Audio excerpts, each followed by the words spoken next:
One of the things that we found was very helpful for us was having a very clear vision about what it was we were doing and holding and sustaining that vision throughout the process.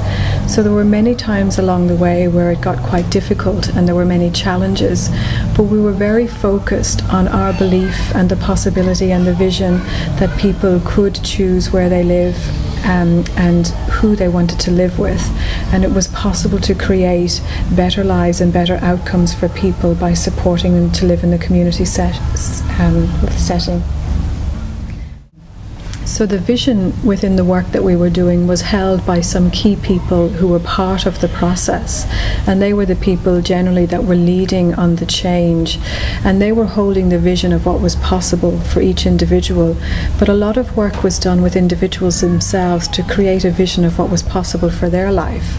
So for many people who have lived in institutions, they haven't maybe had the opportunity to experience life in the same way you and I have, and people sometimes have very low self-esteem. So a lot of the work that the project team did with individuals was helping people to connect with what was possible for them and creating, in a sense, a new vision for their life. And some of the role of the team was holding that vision for individuals,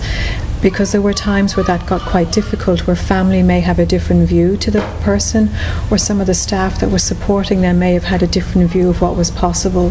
So a lot of the work of the project team was about helping people identify and hold their vision, and at the same time holding strong on the vision of what the organisation was trying to achieve.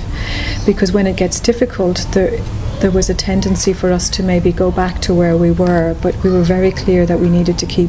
moving forward, and a vision was one of the things that was really critical for us in sustaining the work that we were doing.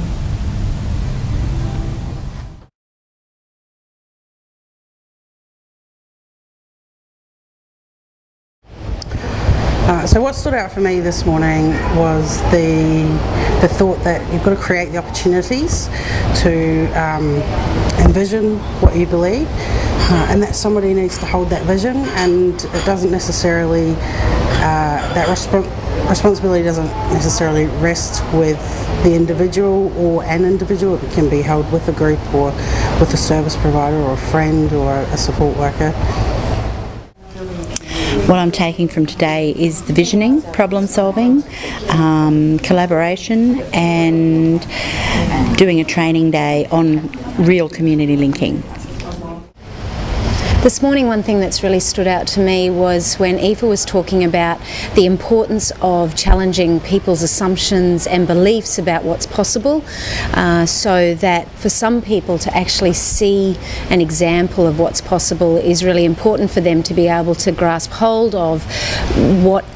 is possible for the person that they care about or the people that they work with. So sometimes it's so important for people to see someone living in their own home before they can imagine that happening for the person that they work with.